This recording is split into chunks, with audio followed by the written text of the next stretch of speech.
Happy Tuesday and welcome back to the Wolff Den presented by Win Again Academy.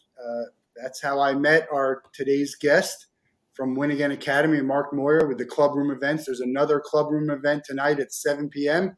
I encourage everyone to join. A great way to network and get some information and meet great people. Leah, among many other guests that we've had here, were met from them.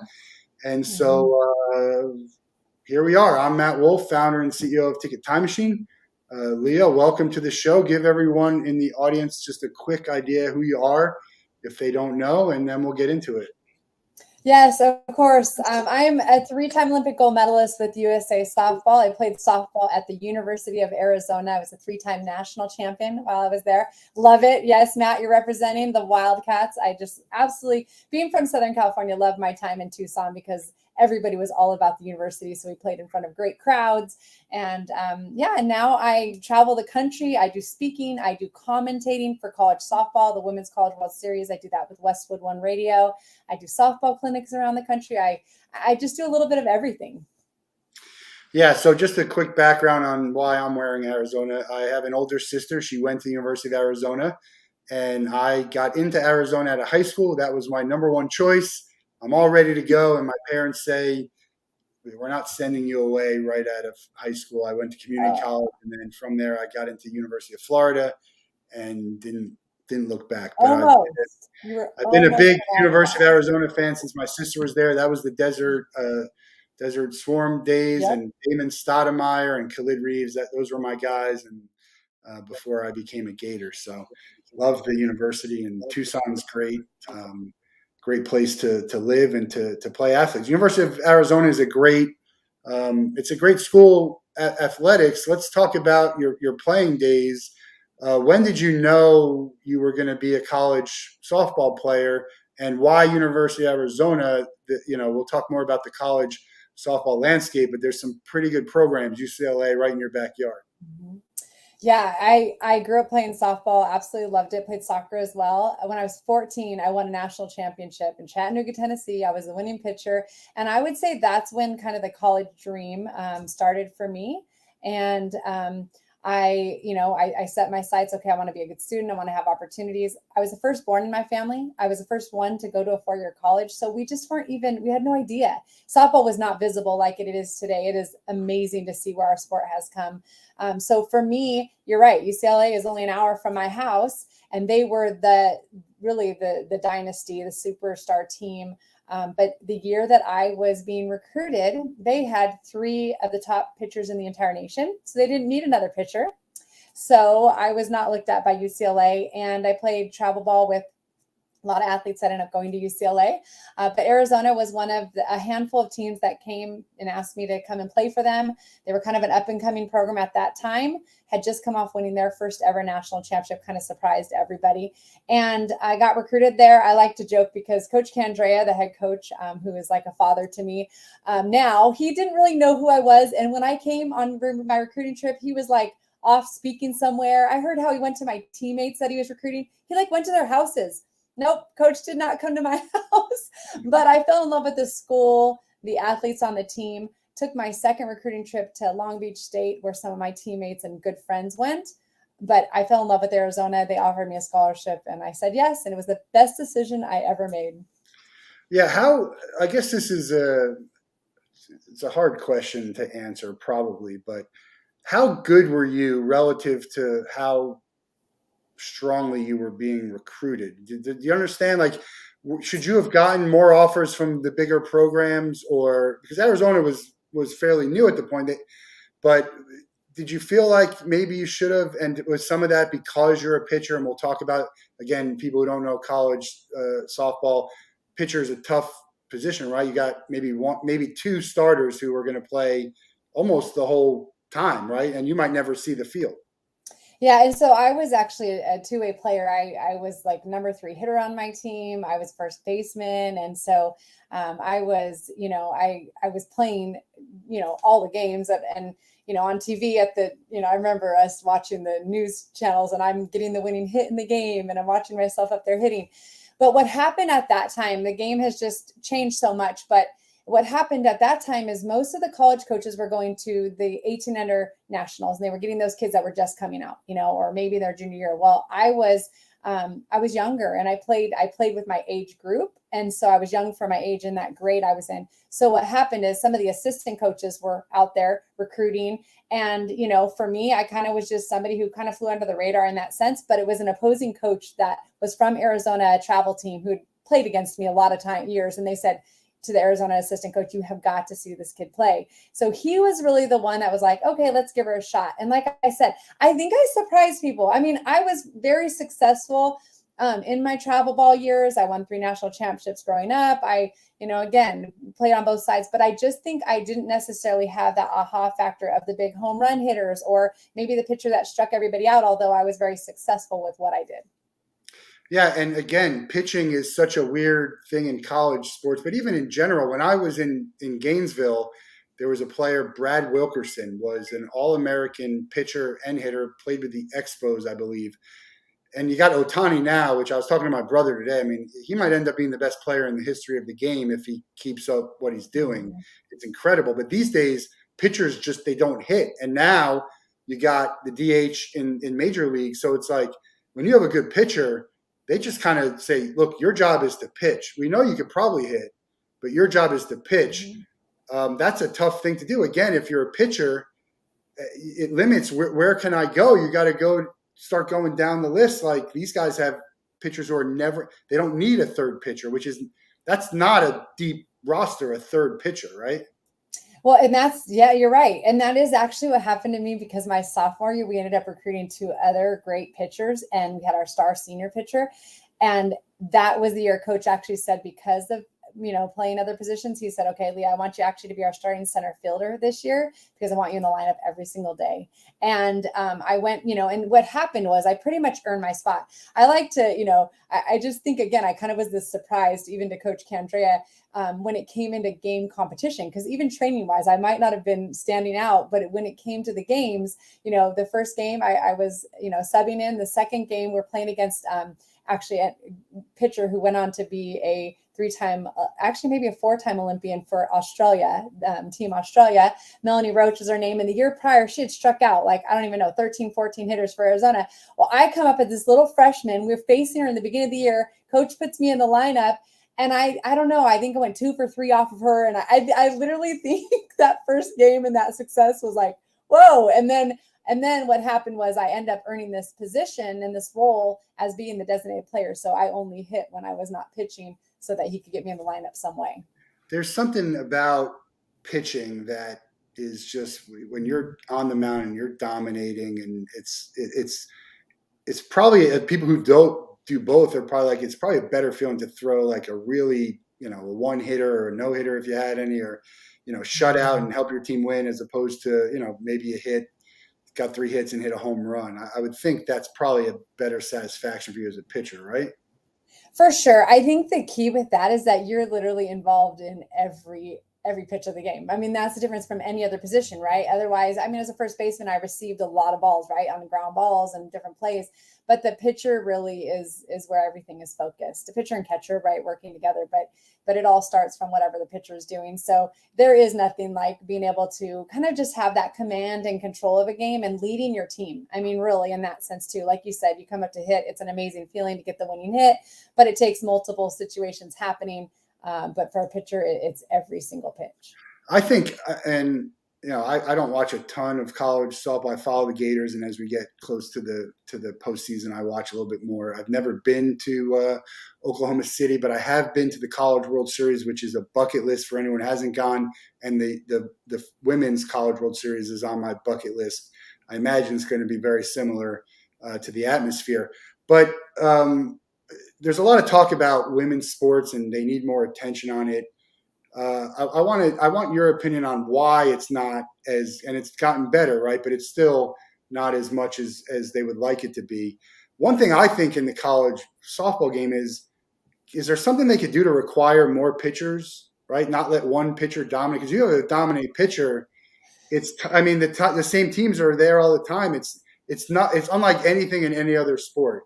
Well, I don't know. I think that's how it used to be. It's so different now. Like nowadays, you have to have a staff, and what you've seen is kind of the offensive kind of overtaken. So you even have these really quality pitchers. Like last year, Montana Fouts, she ended up pitching. She at the Women's College World Series. She's a top pitcher for Alabama. She ended up pitching a perfect game on her 21st birthday. It was just like a Cinderella story. So at the time, Oklahoma was the team to beat. They're just number one, unbelievables, have so much power. Their pitching was a little, at times, you weren't sure what was going to happen with it, but their hitting always made up for it. Well, then you had Montana Fouts, and Alabama was playing really well.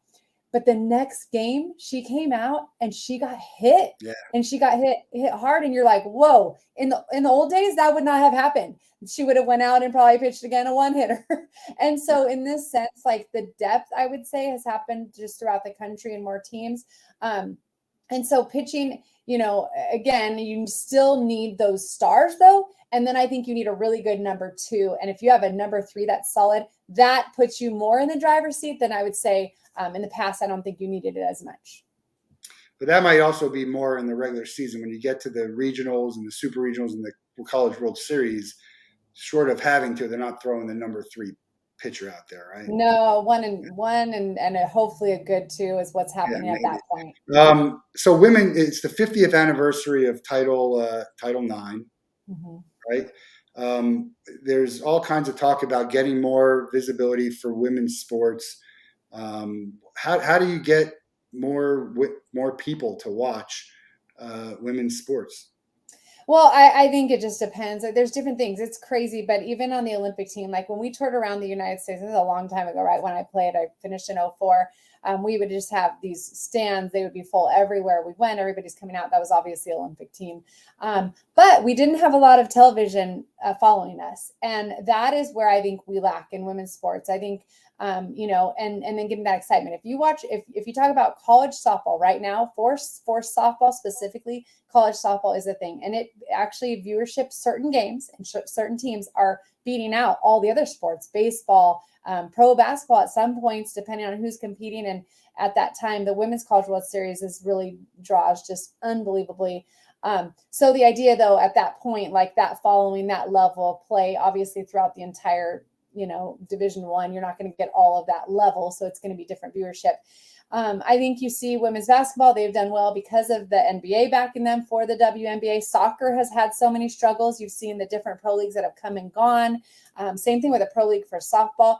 So I just find that like the support right now for people who follow their universities and get excited about certain teams, I almost feel like it just continues to build, and that's why people do. And then after you're done, yeah, you could have been the best ever and everybody's just watching you, but now nobody has any way to see you and you lose that following. So I think women's sports, until they find a way to keep that going of what we've seen grow from the college level, and a lot of that has to do with television, and television isn't going to follow you unless you get it going like we've seen with softball. Every year we've had more games televised because it's continued to bring a following. And you're talking about the pro softball being a bigger thing. Is that what you're saying? Pro softball, I'm saying like they have a hard time getting people to follow. Okay. So some of these players are stars in college. They go into the small professional softball league, and yeah. No, that's a really good point. You start talking about why am I watching college basketball and college football, and you have the pro people watching because they're like, well, this might be my player next year, or we might be playing against them. So that's a really good point.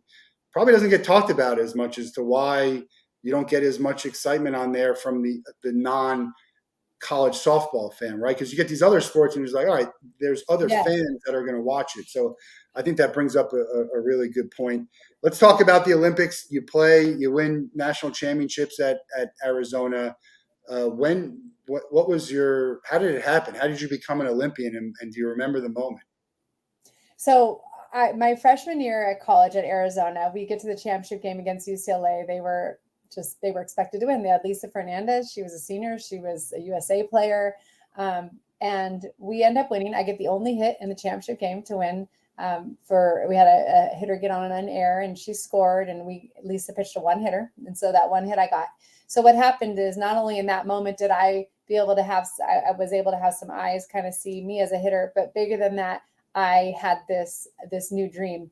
they said not long after that, they said in 3 years, softball is going to be in the Olympics for the first time ever. There had been a push for a while to try to get it into the Olympic family. And now my freshman year of college is when they announced that my senior year is when it would be in the Olympic Games. And so that literally just began this dream. Well, through that, because of my success at Arizona, playing for that level team, I was invited to kind of into this process. The next summer they had, it was called the Olympic Festival, and they had 60 athletes, all different ages. So a lot of veterans, people have been in USA process, women's ball, and then you had collegiate athletes and even a couple high school athletes. And we all 60 of us were brought into this Olympic Festival. And they used it just to watch us, to see what we did, to see how we played. I made my first USA team. A year later, my sophomore year, went to Guatemala, had this international tournament and led the team in hitting there, batting over 500. And so I think that just helped my cause. That next year, I went to the Women's College World Series my sophomore year and set the record that still holds to this day at the Women's College World Series. I hit 750, went 9 for 12. And I think from there, I just all of a sudden saw, like, I had these, this invite now. Okay, we think she could be in this mix of this top, 15 athletes. And so when I was 21, I went to the tryout, I think there were about 56 or something athletes, all different ages, to try to make a roster of 15. And, I was fortunate to be one of 3 college athletes. We also had a high school athlete, and everybody else was out of college, named to the first ever Olympic team. And that was kind of my journey there. And just that dream was implanted. And then the striving to win and to be the very best with my teammates led to other open doors down the road. And that was the days when it was, it wouldn't matter necessarily with softball, but the amateurs were the Olympic athletes, right? The baseball Yes. players, the basketball players, they were all amateurs. So to be an Olympian and it's 21 sounds old if you're a gymnast or a tennis player, but for a softball player, it's not old at all. And to the success that you had there is, batting 750, that's a small set, but still, that's on the biggest stage. It's a small set, yeah. It's still on the biggest stage. Did they walk you? You started hitting 9 for 12. No. I think they just kept pitching to me because I wasn't the big home run threat like some of our other teammates. But I just got some key crucial hits as well in some big moments, couple sack flies, couple sack bunts. I was able to do a little bit of everything. And so, but my career average at Arizona was 428. So I did okay. It's incredible. And you see high averages, but that's like, the people are hitting 300 and something. They were talking about baseball and softball, the famous quote about, if you fail 7 out of 10, you're a Hall of Famer, right? And yeah, it's really, it's difficult. And the baseball and softball is a game of inches. Mm-hmm. And, one thing, like one win or one extra hit, it could make the difference between so many things. What do you attribute your success to, from when you were starting to play till you become an Olympic athlete? What were some of the factors that contributed to that? I would say my work ethic, my support system. So my parents giving me opportunity, because I know if I didn't have that, I wouldn't even have any of that. I remember standing on the podium when I won my first gold medal and thinking, if they hadn't taken me all my pitching lessons since I was a little girl, and and my parents worked multiple extra jobs so I could play travel softball, and sacrifices were made. So my support system, my work ethic, because for me, like even in the classroom, it did not come easy for me, but I worked really, really hard and got really good grades because I always saw that hard work would pay off. So I wanted to work harder than everybody around me. And then ultimately just my passion to, just for the game. I feel like I carried many more of the intangibles that I think is available to people, but being coachable, being a good teammate, I feel like it was all those types of things. Because I think I was surpassed with talent from others at times, for sure. But I think that I might've won in the category of passion and work ethic and, those types of things. You were voted onto the ESPN starting all-time college softball team, which is a huge. I mean, so many great college players, friends of yours, teammates of yours. Mhm. What is it? What does that mean to you as a player? I mean, you've done a lot. You've won 3 national championships. You've won gold medals, but to be named as an all-timer for your performance on the field. By the way, you were also you were an academic All-American as well. You talked about the studies. That's obviously important also. But what is being named by ESPN, which is they're the leader in sports, right? I mean, that's what was that? What was that? What did that mean to you? Well, it's humbling and it's a little shocking. I look around me and like, although I have this desire to be the best and I want to compete and I want to, I'm ready to go. Let's go. Like, I feel like the biggest, hardest games were the ones that I came up the most. Just, I don't know, something would rise up in me. But then when I look around and I'm like, man, like I almost look at them like they're so good. Like, I don't even know if I would name myself looking at myself that way as good as I viewed them. But I almost think that's what drove me to think I could be better. I can always be better, So it's an honor. It's humbling. I don't feel worthy at times. There's just a lot of things that I never felt like I was that great. But again, in a way that I think it always kept pushing me to try to be better. And I think in the long run, that's why I was able to have the success I was. Who is, I usually ask about Mount Rushmores. I mean, who is your Mount Rushmore? We'll take you off of it. The 4 best college softball players, regardless of position. If you're drafting a team and you could pick the first 4, who are you taking? Oh, gosh. I think of Lisa Fernandez. I think of Stacy Newman. I think of my Olympic, or she wasn't my Olympic teammate. She was my teammate and my college roommate. Jenny Dalton is her name, and she does commentating with ESPN, and one of the best home run hitters of all time. But I think she should have been on our Olympic teams, and just so clutch as well. She was another one in my year. Reason why even my Arizona teams, as well as some other All-Americans we have. That's 3. Oh gosh. Trying to think of those that Natasha Watley probably like those that not only were the best like day in and day out, but the ones that came up when everything was on the line in moments where their team would have lost, but they got the winning hit or, like those types of things. So that's what I would probably say, but I don't even think I. Yeah, it's hard. I mean, we do this for, I'm you leaving do it for fun just to, I know. Who was the toughest pitcher you ever faced?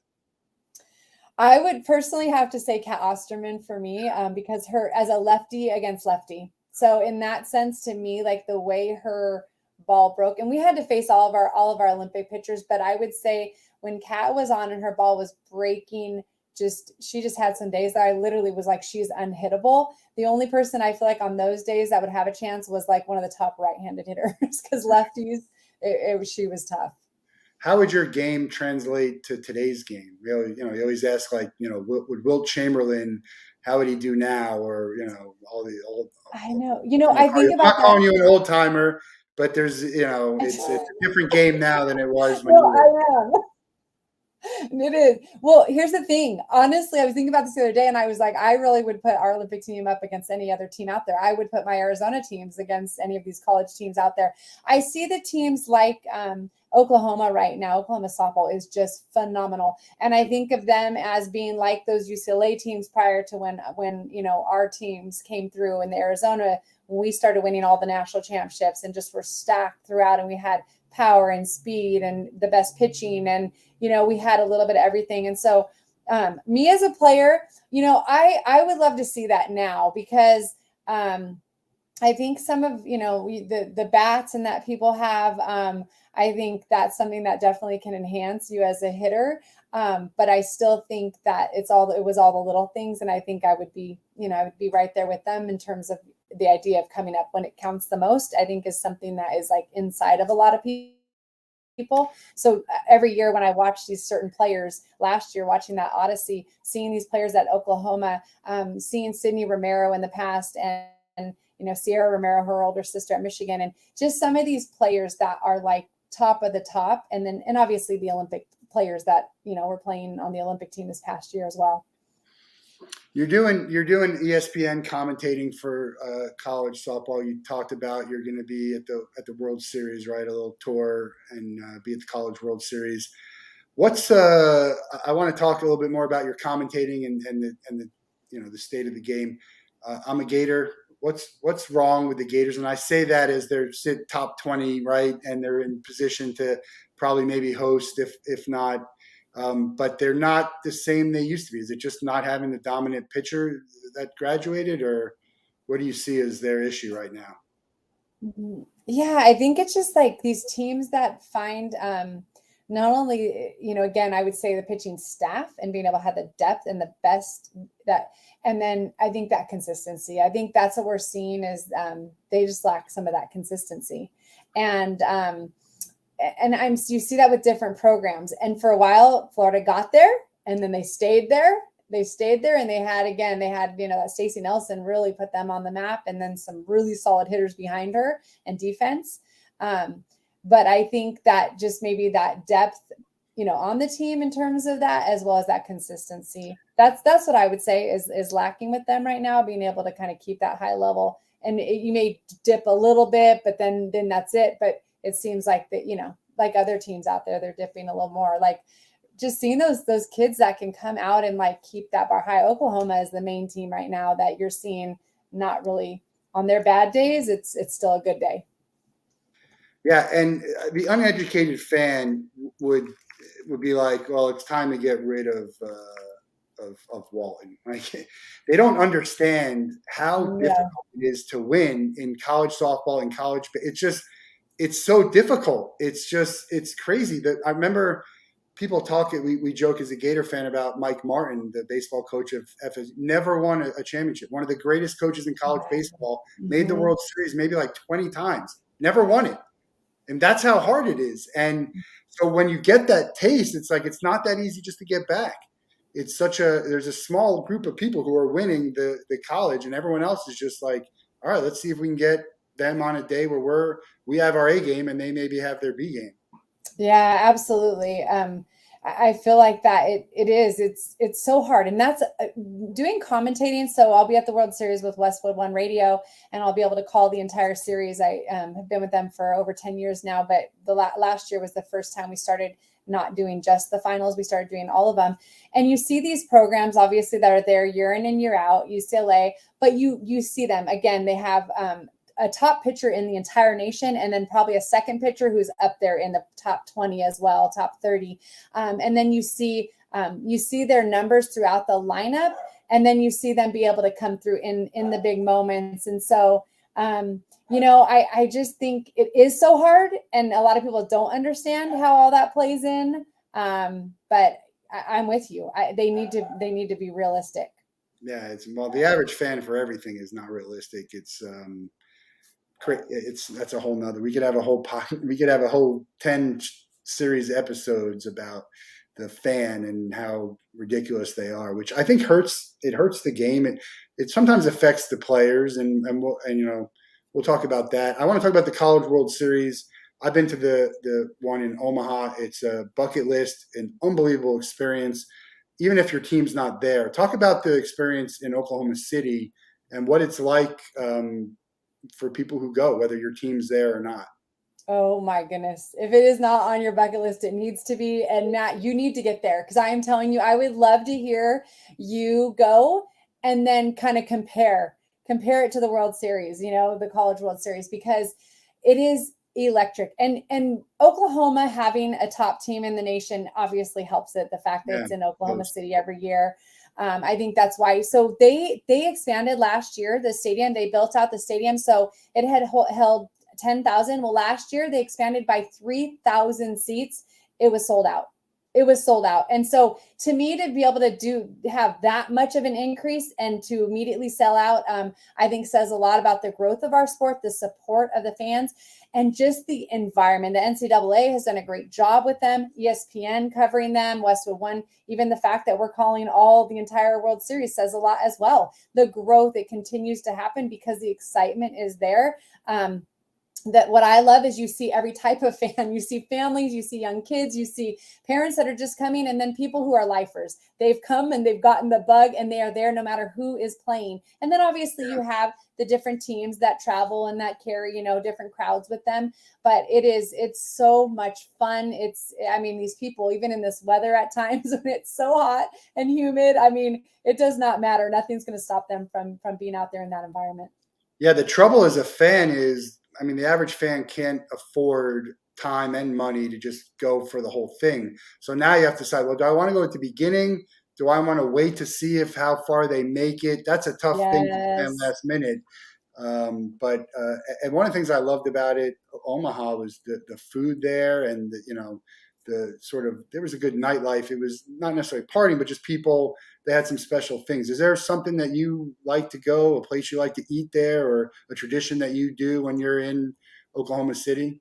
They have Bricktown, which is kind of fun, and that's where I think it's the minor leagues for the Dodgers are there, and it's a fun little environment. But for me, I kind of just have my few places that we don't have in California. Torchy's. I mean, I know some different places have that in different places, but I just have a few different places I like to go. Brahms, go get some little ice cream. I mean, there's a few things, but so it's not so much that for me. Obviously, it's more like just the softball world collides, and I just see people from my past and new people. But I do think it is a little bit of everything. But Bricktown is what I would say in Oklahoma that, a lot of people go down, and they built that up and done a great job. There's a place called Block 19 in Omaha that I ate. I think I ate there 3 times when I was there. And I made the mistake of following them on Facebook. And every day, like every other day, they have this dish that is just, I'm looking at it and I'm like, why am I still following them? Because I might just hop on a plane and go get this and go eat there. It was so good. I recommend anyone who's in Omaha to go to Block 19. Ridiculously awesome. Good. Let's talk about what you're doing now. You have a podcast coming out. You do motivational and keynote speaking. So how did you get into the speaking part, and then tell us about the podcast and why? Yeah, so I got into speaking because when you're an Olympian and a gold medalist, you get opportunities. People want to have you come and share. They want you to share their gold medals, which I do have them right here. I'm going to let's see. Quick, just for fun. So this is Atlanta, 1996. The light glares off of it a little bit. Sydney, Australia, 2004, and Athens, Greece, 2000. Oh no, Sydney, Australia, 2000. 96 was the first one, and then this was Athens, 2004. So, real quick, hypothetically.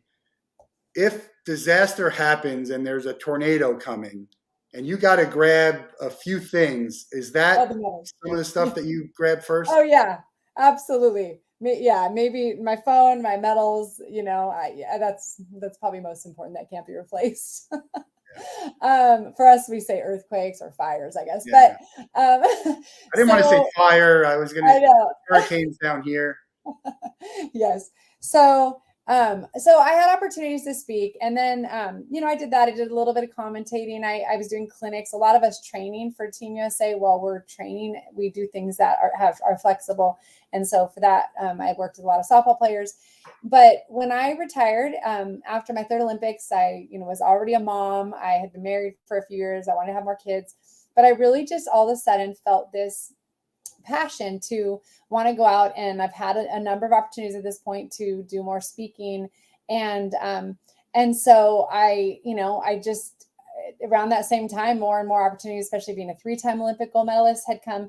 But more than that, for me, like seeking it, I would speak somewhere and then I would get another opportunity, and I would speak somewhere and I get another opportunity. So it was more stuff that happened kind of organically, I would say. Right. What's happened the last few years, actually as a homeschool mom, also the past 13 years. So everything I've done has been around my family.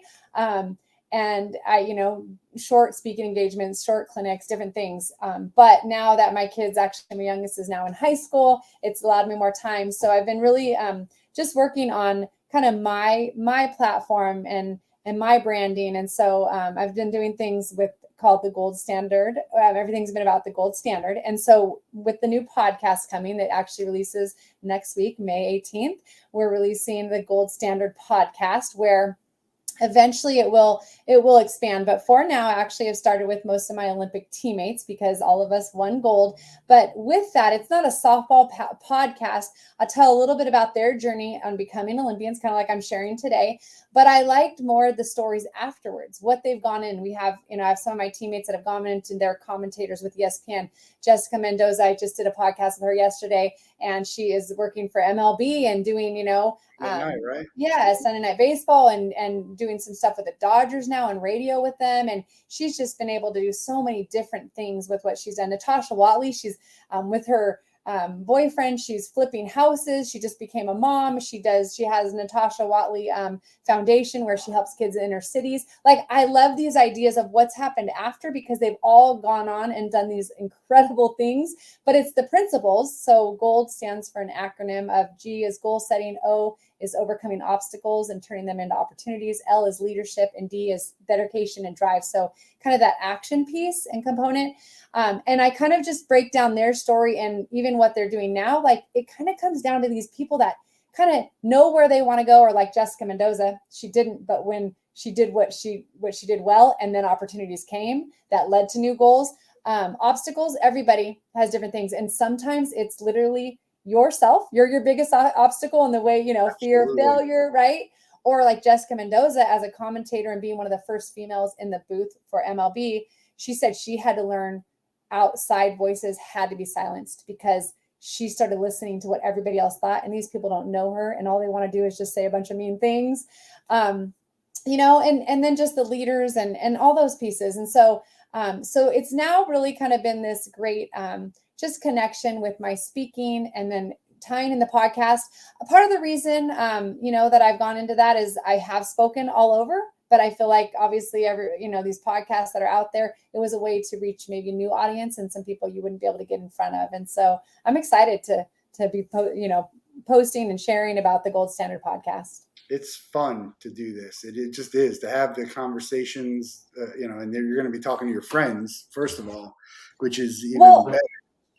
Yeah, with that, I'm going to tell you what has been so cool. I've been learning things about my teammates that I have had no idea about. And so when they're sharing some of these stories, sometimes I'm getting emotional. It's amazing. And so honestly, for me, like you're saying, Matt, like, you get to just really meet cool people. For me, I'm starting with people that I know, but I'm hearing things I didn't know. And it's such an encouragement to me, as well as I'm sitting there talking to Jessica Mendoza yesterday. I'm like, Jessica, man, like, I so relate to that in your story as well. That's how I was too. So yeah, I'm excited. Ashley, thanks for tuning in. Hi, Ashley. Do you know Ashley or? No. I didn't.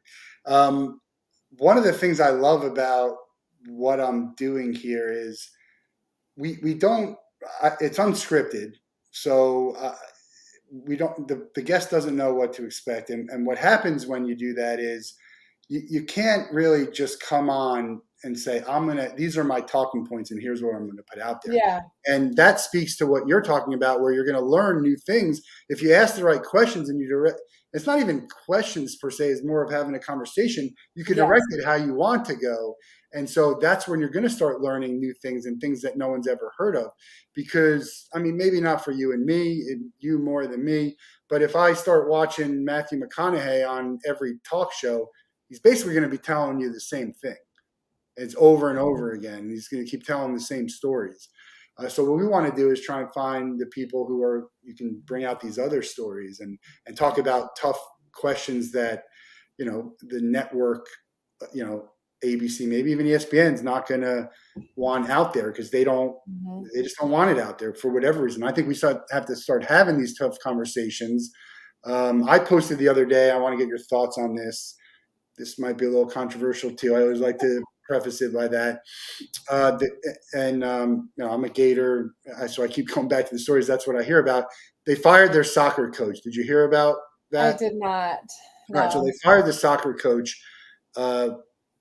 This difference of some of the way he was handling the players, and the players talked about how they were depressed, and one of them contemplated suicide.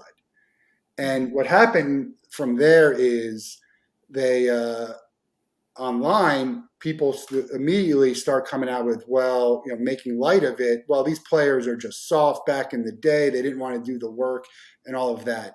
And I took a lot of offense to that. I champion for mental health with an organization called Same Here. And I took offense to that because there's no real situation where it's appropriate to joke about people who talk about committing suicide, regardless of how you feel about the coach and whether his actions were appropriate or not.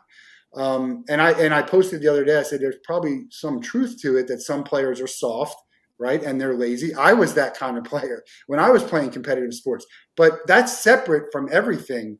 If it was a male sport, you might not hear that. Or is that a female thing that they're getting pounded on? Like you talk about some of the unfairness that Mendoza has to deal with. I mean, some of this stuff is just, if it was the other way, we wouldn't be talking about it, right? And the women get a sort of a bad rap because they're females and they're looked upon differently as athletes than men are. Yeah, I hadn't actually thought about with this whole situation with all the mental health stuff going on. Like I hadn't thought about in the men's side and the men's coaches and what they're dealing with and allowed to and not allowed to. Gosh, I think we're just in a time, and I think I've seen situations that have been on both sides. I've seen where a new coach comes in and sets a high standard, and there's a lot of people that hate it, and they want that coach fired immediately. And when they do an investigation, it's really comes down to those players, right? We're the issue. There's other times where there's absolutely been a coach is an issue and has gotten away with it for far too long, maybe because they're winning, maybe for whatever reason, and people weren't listened to, and that's not right, and that's not good. I almost feel like there needs to be a, people looking into the situation, listening to the players, listening to the coaches. I think there needs to be support on both sides, and find out what the real heart of the issue is. But I don't think it's something to joke about. I think it's very serious. I know people, I listen to a lot of players a lot of times who struggle, and I think we need to find out how to help them. I think we need to help these athletes where there's really something maybe chemically going on. Maybe it's an outside situation, doesn't even have to do with sports at all, but they're carrying this burden that they shouldn't. Maybe it does have to do with the pressures of sports and juggling everything and feeling like you have to be perfect. There's so many different core reasons of why people are struggling these days. And so we got to find outlets and ways to be able to say, we want you to feel heard. We want you to be understood. But when it comes to playing time and you're having these issues because you're not starting and you're on a team of 26 softball players, we also can't just, bend over and say, oh, well, then you should be starting so we can make you feel better. We just have to find the heart of it and the root of it and really deal with things. And a lot of that's communication. A lot of that's giving people resources. And as outsiders, we make blanket statements. Yeah. And that's where I think we get into trouble. Because even when you had the whole situation in the summer with Simone Biles, right? That was with the whole situation. And I know people who, let me see what you're saying, Ashley. Yes. Yeah. They should be there to encourage and guide. And I think for too long, though, I think a lot of people coach how they were coached. And I think a lot of people were coached poorly and yelled out, and that's how they got things. I mean, I coached high school ball 10 years ago. Okay. I was coaching a high school team here, which was a good team. And we did pretty well. And coaches were mad that myself and the gentleman I was coaching with were not yelling at them more. Yeah. Parents were mad. Yeah. You should be yelling at them more. And you're like, okay, like that's not my style. And I didn't think that's what helped me as an athlete. So personally, now someone else may say, oh, that helped me when they were really tough on me. And maybe that's how they're going to coach. But that's a great point, because certain players might respond well to that and others don't. But I think coaches just kind of push the ones that don't. And it's like, you might have a really good player and maybe they're a little bit lazy and maybe they're, a little bit, if you want to call it sensitive, whatever that means. Yeah. But that's okay. Coach them differently. Your job as a coach is not to try and push them to what you think is going to do. If it doesn't work, it's like trying the same play over and over again. It doesn't work. Like, you find a different way to be successful. I agree with you 100%. I will say that is why I felt like my Olympic coach and college coach, Mike Andrea, was one of the very best, because he was not soft on us. His expectation was super high, but he absolutely knew who he needed to get on a little bit more and who he just needed to look at and say, let's go. And that is, he did it differently. He did not bow down and try to baby us. So that is, as coaches, that's how we need to rise up. So there is a lot of room for growth. I mean, I'm going to admit, like, I went out and I'm talking to these youth coaches, and not one person is writing down one thing I say. And I'm like, okay, I'm an Olympic gold medalist. I'm not saying that I'm reinventing the wheel, but you probably have at least one thing to learn from me. You know, like we went to a restaurant, and this waiter, young guy, he didn't write anything down, and there was about maybe 13 of us. He got every single thing right. Okay, there you go. Well, maybe Incredible. That's what everybody does. Maybe all these coaches have these photographic memories. Maybe. And I do not. I would have to write it down. But really quick, going back to that Olympic situation, this is how I was viewing it, because everybody was coming out right, and she's not a team player, and she just wants the attention, and this and that. And I fell kind of in the middle. I was like, listen, if she was going out there and could seriously be majorly hurt, she 100% she should step away and say, I am not going to do this. And for her, if for the team saying, no, my team has a better chance if I don't because of this, not only is it personal, but for the team, I want them to do better, fine. But I also saw the other side of, don't maybe necessarily make her a hero. Let's acknowledge she's struggling. I respect that. She needs to do what's best for her. And ultimately what she is doing is best for the team. But then let's focus on the players that are there. Let's focus on them. I'm not saying that can't be a talking point later. Mental health is a major issue right now, and we do need to be talking about it. But right here, let's focus on the players, the athletes that are there. So I kind of fell in the middle of, like, I can 100% see both sides.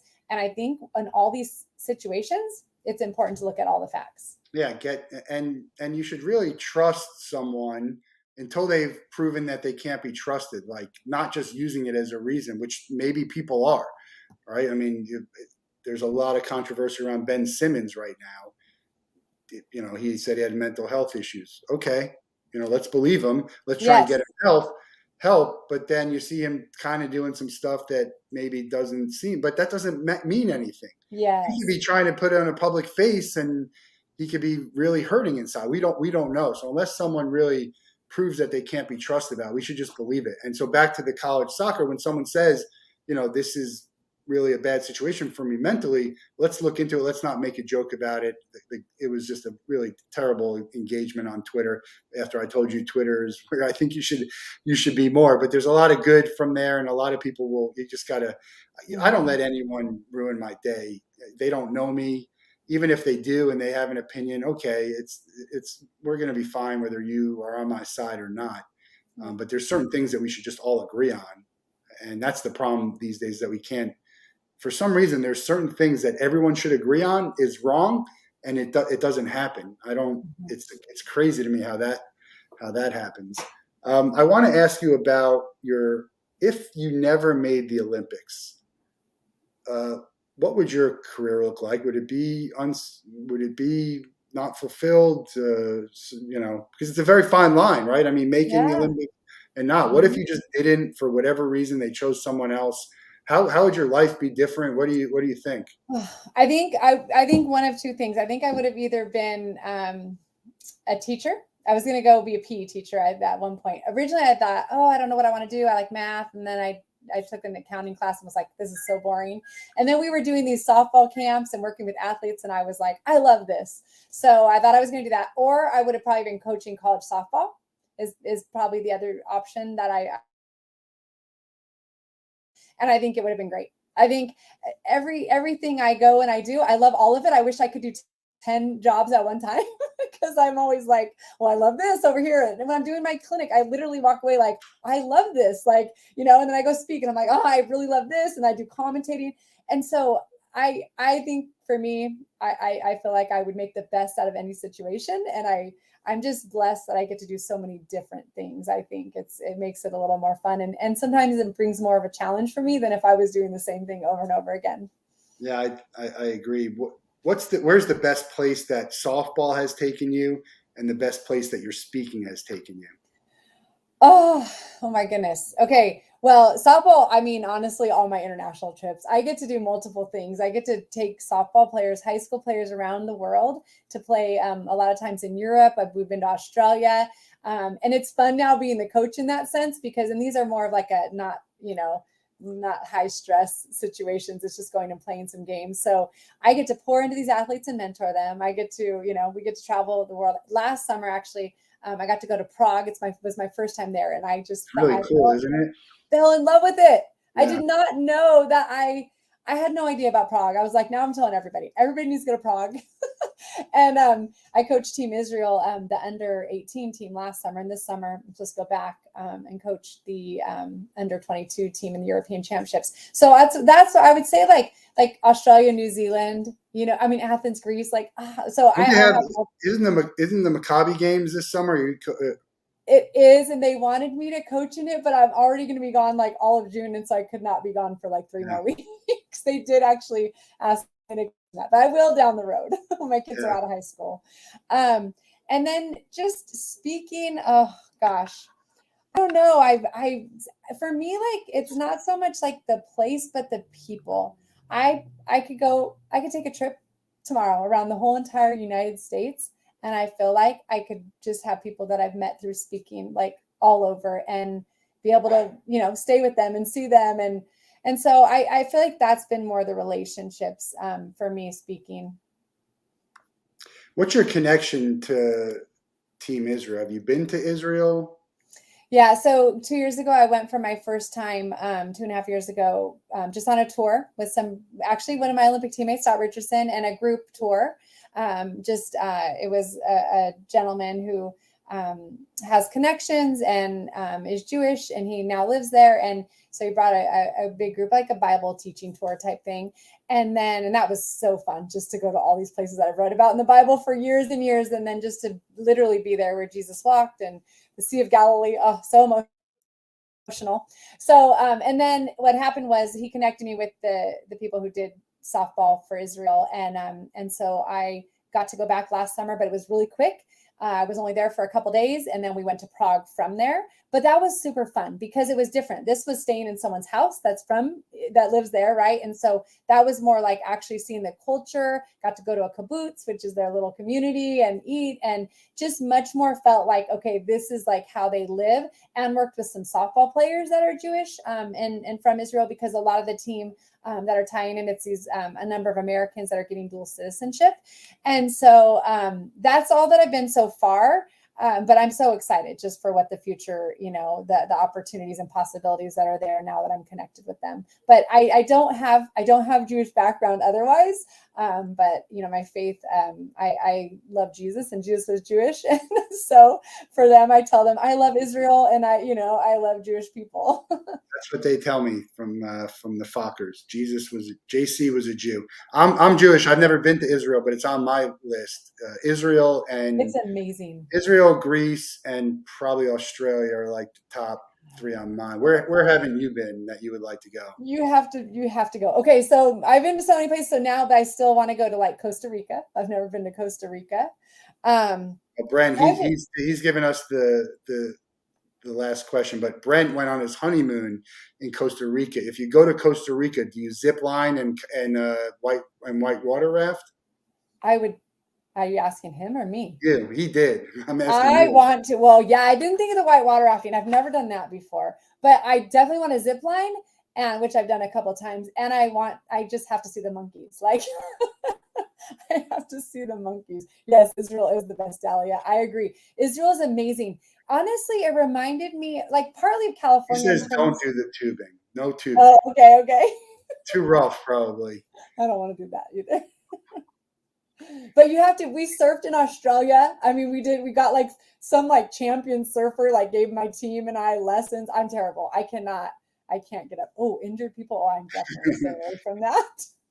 It's funny how good of an athlete you can be, and then you try something else, and it's just, you can't do it. I don't know. It's water skiing or surfing or paddle boarding.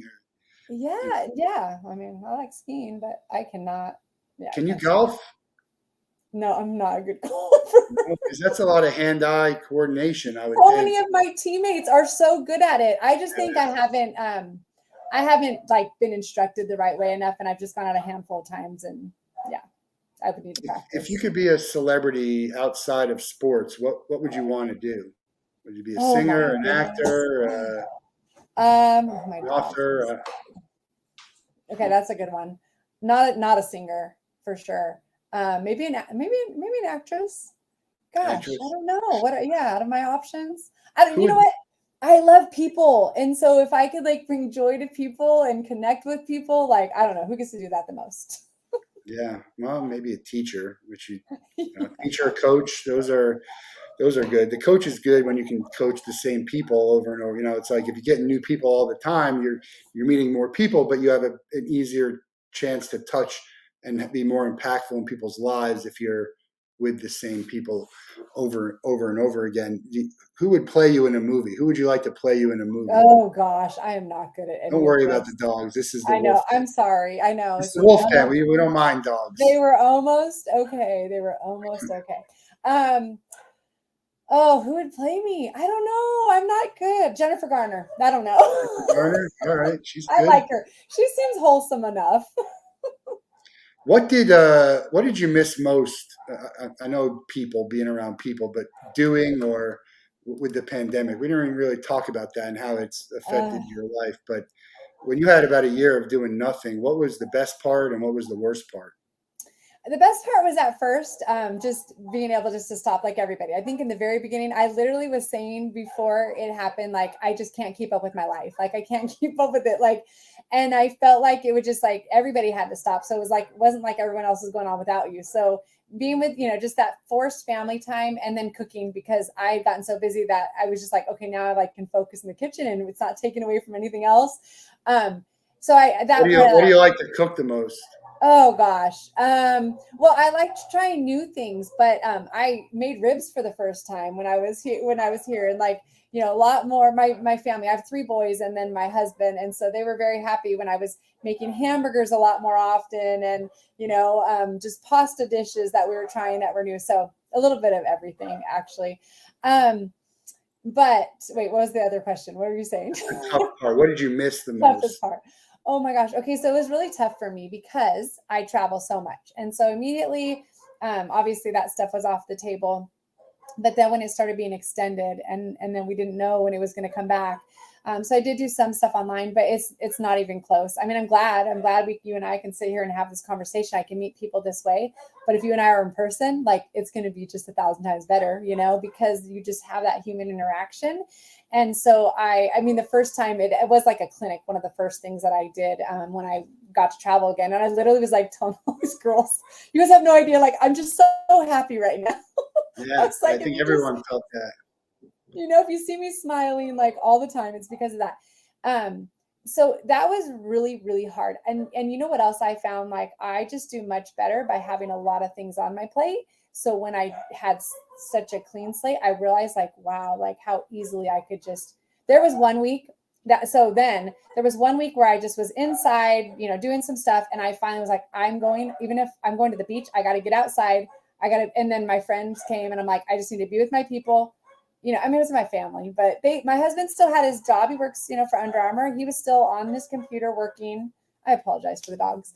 No, Um, don't worry about um, and my boys were still busy with school. And actually, up until this point, I remember thinking too, oh, if they were younger, it'd be different because I homeschooled for so long. But now they were in school and doing, they didn't need my help. So it was not only a new season of my boys getting older and us changing with that. It was also like what I did for a living kind of taken away in some ways. it. So, Yeah. but I will say it did cause me to really just say, okay, well, what do I want to go? Because this is a new season, anyways. On top of COVID being new for everybody, what do I want to kind of go into more so in the Yeah, I think that future? makes So, sense. For me, the stopping of everything was a good thing to slow down and really just do nothing in a way and enjoy. I really like that. What do you want your legacy to be when people think about Leah, the softball player? What do you want them to think about most? yeah, I want them to think about somebody who just always went out and truly gave her best, but more than that was a great teammate and was it led by example. That I mean, I never viewed myself like as a leader, but I think people that I look to as leaders, I think had the qualities that I wanted to emulate, and I feel like I did emulate by leading by example, leading by how you treat people, leading by your standards that you set not only for yourself but for those around you as well, and you more spur them on. Because I saw I saw negative leadership at times as well, and those that again wanted to yell and tried to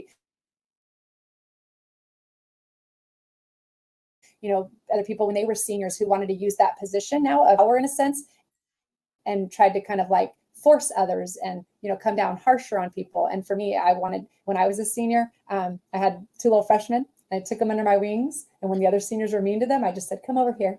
Let me just stay with me." And then they said that was their favorite year at Arizona, And that's what I would say is just that, and then that lastly, somebody who is real, and what you see is what you get. I'm not fake. I'm not different in different environments. Like, I'm real and like honest, and somebody that has like integrity.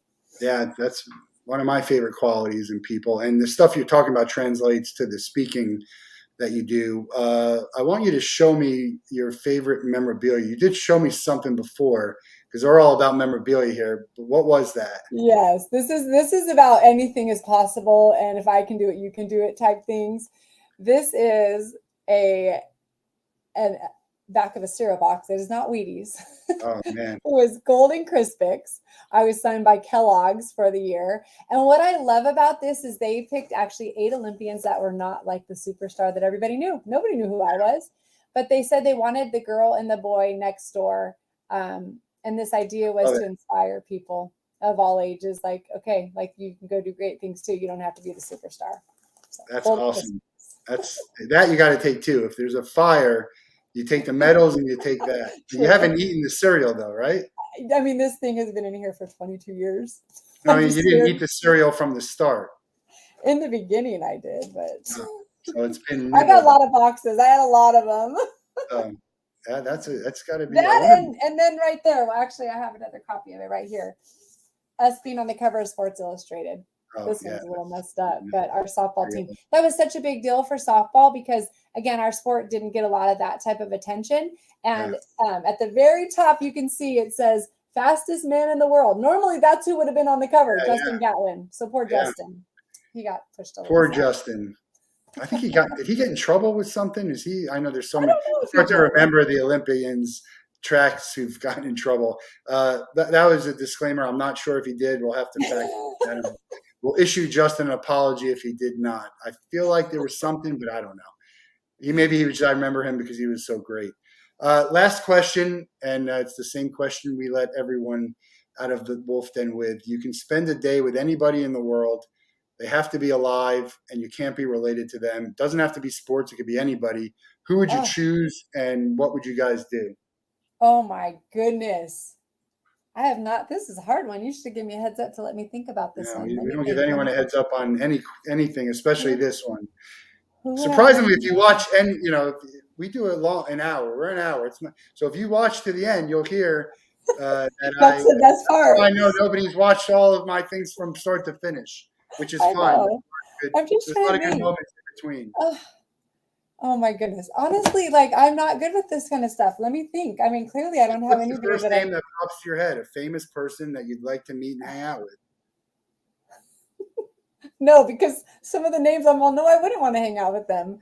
Let me think. I'm trying to think of like movie stars that I think of or singers.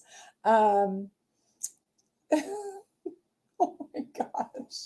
I don't want to waste my one thought. I'm trying to think of like give me some good ideas.